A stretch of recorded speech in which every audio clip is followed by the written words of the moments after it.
Coucou, on se retrouve dans une nouvelle vidéo parce que j'ai envie de vous parler de maladie, mais pas de la maladie, mais plutôt de le maladie. Et oui, j'ai bien dit le maladie. J'ai plusieurs messages à vous faire passer. Le premier, c'est vous n'êtes pas votre maladie. Tu n'es pas ta maladie. Alors, dans toute cette vidéo, ce que je vais vous dire n'enlève en rien ce que tu ressens. Ça n'enlève pas vos souffrances, vos douleurs, vos maux. Ça ne va pas enlever, ça ne renie en rien ce que je vais dire. Je veux vraiment que vous le preniez comme ça, hein. C'est vraiment une vidéo qui est faite pour vous aider, pour vous accompagner. Ce que je vais dire, c'est une autre vision de la maladie. Mais c'est pas du tout pour sous-estimer, voilà, c'est ça le mot que je cherchais, ce que vous pouvez ressentir, subir ou souffrir. C'est justement, pour vous permettre de mieux vivre la maladie, de mieux vivre l'addiction, de mieux vivre la souffrance, les douleurs qui vont avec. On va parler de maladie, mais vraiment la maladie. On va parler de maux, troubles que l'on peut avoir, maux de tête, maux de ventre. On va pouvoir parler de maladies un peu aussi chroniques, invisibles, arthrose, fibromyalgie et encore plein d'autres. Ça peut être aussi tout ce que je dis valable pour tout ce qui est addiction alimentaire, drogue, alcool. Vous n'êtes pas votre maladie. Vous êtes malade, c'est d'accord, mais vous n'êtes pas que la maladie. La maladie ne doit plus vous définir. Ne vous laissez pas enfermer dans cette maladie. Pour vous, pour votre bien, pour votre santé mentale, pour votre bien-être, pour vous sentir mieux, ne vous laissez pas enfermer dans votre maladie. La maladie, c'est une partie de vous. C'est une partie de vous qui s'exprime, mais ce n'est pas l'entièreté de votre vous. Vous n'êtes pas que ça. Vous êtes beaucoup d'autres choses à côté. Et quand on le comprend, ça permet vraiment de pouvoir souffler, de pouvoir se libérer, de s'autoriser des choses qu'on ne s'autorisait pas forcément, de faire des choses qu'on avait peur de faire parce qu'on avait peur d'intensifier les symptômes, les douleurs. Ça permet de sortir de cette phrase « bah ouais mais tu sais, j'ai toujours mal » ou « je suis fatiguée et c'est toujours comme ça ». C'est ces répétitions qu'on se fait parce qu'en fait on se... Ah, je cherche le terme exact. On souffre. Quand on souffre, notre esprit a tendance à penser qu'à ça. Là, le but de se dire qu'on n'est pas que la maladie, c'est de se permettre en fait de sortir et de voir plein d'autres choses, de retrouver l'envie de faire, l'envie d'être, l'envie de partager. C'est retrouver une motivation aussi pour faire des choses qui nous font du bien. Parce que la maladie, pour qu'elle puisse s'extérioriser, pour que vous puissiez la vivre mieux, il faut que vous puissiez vous dire que ok, je suis malade, j'ai tel symptôme. Par contre, je suis aussi ça. Et si je ne peux pas faire ça, je peux faire ça plus difficilement, mais je peux le faire. Et je peux essayer de faire tout ça parce que je ne suis pas que ma maladie. Le deuxième message que je voulais vous faire passer dans cette vidéo, c'est le maladie. Qu'est-ce que dit votre maladie? Qu'est-ce que votre corps essaye de vous exprimer? Beaucoup de mots, beaucoup d'addictions, beaucoup de maladies trouvent leur origine dans des mots profonds qui ne sont pas liés au corporel, mais vraiment liés au psychique et à l'émotionnel. Quelle est la cause de tout ça? Pourquoi tu en as plein le dos au point que ton dos te fasse tellement souffrir et que tu aies déclenché des mots si importants? Qu'est-ce que tu ne dis pas, que tu retiens, qui fait que tu as des douleurs atroces à la mâchoire tellement tu serres tes dents? Qu'est-ce que tu ne dis pas? Ou qu'est-ce que tu ne digères pas? Quelle colère as-tu en toi? Quelle tristesse as-tu en toi? Quelle blessure as-tu en toi qui pourrait essayer de s'exprimer en partie ou en totalité dans ta maladie, dans tes maux, dans tes addictions. Pour soulager durablement ou pour complètement sortir d'un mal ou d'une addiction, il faut en connaître la cause profonde, l'origine. Soulager les symptômes, c'est bien, c'est un premier pas. Mais ce n'est pas ça qui vous permettra d'aller mieux réellement. Il faut sortir de ça et trouver la cause. Il y a des maladies pour lesquelles vous devez vivre avec et vous pourrez juste les atténuer et essayer de vivre au mieux avec cette maladie. Parce que même si vous êtes malade, vous avez le droit d'être heureux et de vivre au mieux la vie que vous avez. Et il y a d'autres maux, d'autres troubles, des addictions, d'autres maladies qui, elles, vont pouvoir disparaître parce que vous allez changer d'état d'esprit et que vous allez soigner la cause. Si vous allez au fond de vous-même, au plus profond, que vous trouvez la cause et que vous décidez de faire en sorte que cette cause n'ait plus de raison d'être, si vous n'exprimiez pas vos émotions et que vous vous accordez enfin à les exprimer, si vous n'écoutiez pas cette petite voix qui a toqué plusieurs fois à votre oreille, mais à laquelle vous avez fait la sourde oreille et qui s'est manifestée au travers de mots, vous l'écoutez enfin, vous l'acceptez et vous faites en sorte qu'elle change, alors vous allez pouvoir changer votre ressenti, changer même votre énergie, changer même, voire faire disparaître complètement certains maux et certains troubles.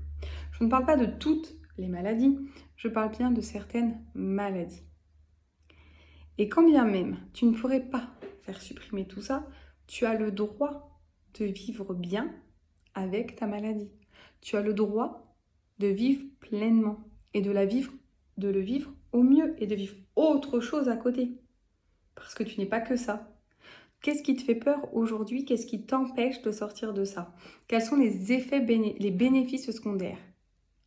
Tu sais, il y a beaucoup d'études qui montrent que le placebo fonctionne réellement. Qu'en changeant son état d'esprit, on peut réellement changer sa santé.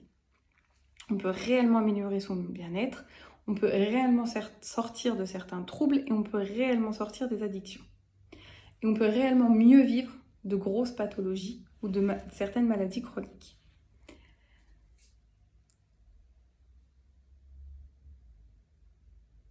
Il y a beaucoup d'études qui le montrent. Ce qu'on parle beaucoup moins aussi, c'est les bénéfices secondaires. Je ne sais pas si vous savez ce que c'est que les bénéfices secondaires. Les bénéfices secondaires, c'est un peu... Je sais que c'est un peu bizarre ce que je vais dire et que ça peut paraître dur pour certains, hein. Mais les bénéfices secondaires, c'est tous les bénéfices que tu retires au fait d'être malade, au fait d'avoir des maux récurrents, au fait d'avoir des troubles, au fait d'avoir une addiction. Tu en tires parfois des bénéfices qui en fait te disent « je vais mal et je veux m'en sortir, mais en même temps, ça c'est quand même intéressant, donc peut-être qu'il faut que je reste dedans. » Ce qui fait que oui, tu as envie de te sortir de ça, mais en même temps, on s'occupe enfin de toi. On s'intéresse enfin à toi. Tu vas enfin trouver une place. Des personnes qui ne s'occupaient pas de toi avant, frères, sœurs, parents, s'occupent maintenant de toi, prennent maintenant des nouvelles de toi. Tu as peut-être trouvé un cercle de personnes qui ont les mêmes choses que toi. Et si tu vas mieux, tu risques de perdre ces amis.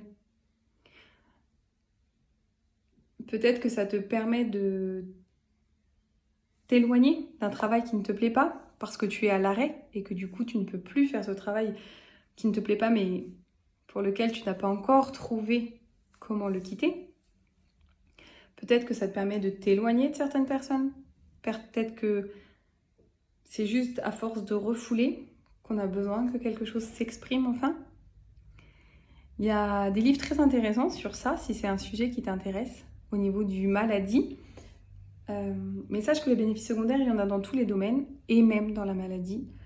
Je sais que ça peut paraître bizarre et que dans un premier temps, tu vas me dire c'est impossible de trouver des bénéfices à être malade. Mais je t'assure que de nombreuses personnes, en fait, n'en ont pas conscience et on ne le fait pas du tout consciemment, hein. C'est-à-dire que, consciemment, bien sûr qu'il n'y a pas de bénéfice à être malade, à être addict, à avoir des troubles récurrents ou des douleurs chroniques. Par contre, inconsciemment, le fait qu'on s'occupe plus de nous, qu'on ait moins de travail, s'il ne nous plaisait pas, qu'on soit plus aux petits soins pour nous, sont des choses qui peuvent faire que ce sont des bénéfices secondaires inconscients et qui nous bloquent de manière complètement inconsciente dans une situation de laquelle on voudrait sortir. Moi, je te propose un truc. Si cette vidéo te parle, ou si au contraire tu dis mais n'importe quoi, qu'est-ce qu'elle raconte? Je t'invite je trouve plus les mots. Je t'invite à commenter sous cette vidéo ou à m'envoyer un message si tu veux que ce soit fait de manière anonyme pour me faire part de ta maladie, de tes douleurs chroniques, du mal que tu souffres en ce moment ou bien de ton addiction. Et moi, je t'enverrai en échange la signification, l'une ou plusieurs des significations possibles. Et ce n'est qu'une des significations, ce n'est qu'une vision parmi d'autres. Mais je t'apporterai comme ça des petites brides d'exemples concrets pour que tu puisses comprendre ce que je voulais vraiment te dire dans cette vidéo et surtout que tu puisses l'appliquer à toi-même et que tu puisses tendre vers un mieux-être et un épanouissement malgré cela et que tu puisses imaginer un futur sans tout ça. Donc je t'invite à m'envoyer ça. Si c'est plus le côté bénéfice secondaire qui t'a fait ouh, tilt, elle est folle, c'est pas possible, ou ah, mais ça me parle un peu, je t'invite aussi à commenter la vidéo ou à m'envoyer un MP pour qu'on puisse ensemble, si tu le souhaites, dégommer ces effets, ces bénéfices secondaires, toujours dans le but de te permettre d'aller mieux. Au cabinet ou à distance, en réflexologie et en coaching, j'accompagne des enfants et des femmes à sortir de leur maladie. Pas à guérir, à sortir. Parce que je leur fais comprendre qu'ils ou qu'elles ne sont pas que la maladie. Qu'il y a beaucoup d'autres choses sympas à vivre autour. Peut-être que là, vous êtes trop englués, embués, trop dans ce schéma de maladie ou d'addiction, de troubles, pour les voir. Donc, on apprend qu'on n'est pas que la maladie, on sort du cadre. Et il y a vraiment de belles transformations. Je les aide à trouver je les aide à trouver les bénéfices secondaires, je les aide à trouver la signification, la vision, la cause profonde de ces différents mots. Et on met en place des choses, des actions, on utilise des outils pour mieux supporter la maladie, pour sortir de l'addiction, pour diminuer les douleurs. Et on a de magnifiques résultats. J'ai des femmes qui ne font plus de crises de douleur, qui n'ont plus de symptômes de la maladie. J'ai des personnes, par exemple pour la fibromyalgie ou la polyarthrite rhumatoïde, j'ai des personnes qui sortent des addictions, des troubles du comportement alimentaire, anorexie, boulimie, hyperphagie. J'ai des personnes qui sortent d'addictions comme l'alcool ou la drogue grâce à la réflexologie et ou au coaching parce qu'on travaille sur un accompagnement holistique et global. Et je peux vous assurer que sur toutes les personnes que j'accompagne dans ces domaines, s'il y a bien 2 points communs, c'est la maladie qui prend trop de place ou l'addiction et permettre de voir que l'on n'est pas ça, on n'est pas que ça, ce n'est pas nous, ça ne nous définit plus. Ça, c'est la première chose. Et la deuxième chose, c'est la cause profonde, les significations, les visions, comment le corps, qu'est-ce qu'il veut vous exprimer, les bénéfices secondaires. Et ça, c'est révélateur pour beaucoup de personnes. J'espère que cette vidéo vous aura aidé. J'attends vos commentaires et vos messages privés pour vous donner le maladie de votre mot, de votre trouble ou de votre addiction, ou pour vous aider à dégommer les bénéfices secondaires ou échanger à ce sujet avec vous. Je vous dis à très bientôt.